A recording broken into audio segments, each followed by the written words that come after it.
Hey guys, this is Double D in the Friday Morning, episode 13, The History of Cartoons, Part 4, The Comedy of Tex Avery. Let's think about cartoon comedy standards for a second. Everything that is your basic cartoon comedy you can trace back to this man, Tex Avery. He was the godfather of the whole thing. He introduced us to wild takes, like eyes popping out, and double takes, where the eyes pop out again, twice. Eventually, while Hanna-Barbera was still at MGM, they started using some of Tex Avery's wild takes in their Tom and Jerry series. But he started it. Yes, he started all those wild takes himself. The eye popping, the wolf whistling, all the crazy crap. He started it. In his gags, the eyes would pop out and stay there for like a minute or two and then go back in. No one had ever heard of that at the time. He started all that. Comical double takes, and then their face and eyes would pop out of their head with astonishment. Anything in cartoon comedy today, Tex Avery started it all.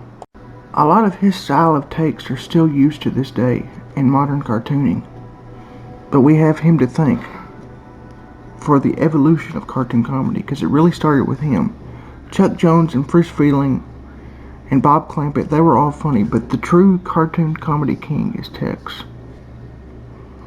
Another thing about Tex Avery is he started and invented all the main Looney Tunes. Bugs Bunny, Porky Pig, Daffy Duck, Elmer Fudd, or Egghead.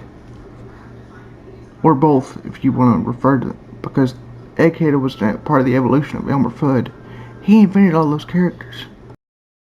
He worked at Warner Brothers from 1937 till 1942. It wasn't until 1942, when he did the cartoon Blitz Wolf, that his signature zany comedy really truly started. It started with his MGM years, which lasted from 1942 to 1953. When he started with MGM in 1942, he would collaborate every once in a while on his Droopy shorts with Hanna-Barbera. His MGM characters were Screwy Squirrel, Droopy Dog, and Butch or Spike, depending on which one you want to call it. And the Howling Lustful Wolf, Red Hot Riding Hood, and he was the original creator of the George and Junior comedic duo. He also created a very successful series of visual gag cartoons called the Of Tomorrow series. It was the Car of Tomorrow, the Farm of Tomorrow, and the House of Tomorrow, and the TV of Tomorrow. These particular shorts were made in the 1940s and the 1950s. They had very hilarious visual gags that fit the theme of whatever tomorrow it was. If it was Farm of Tomorrow, it was a bunch of animal gags. If it was the TV Tomorrow, it was this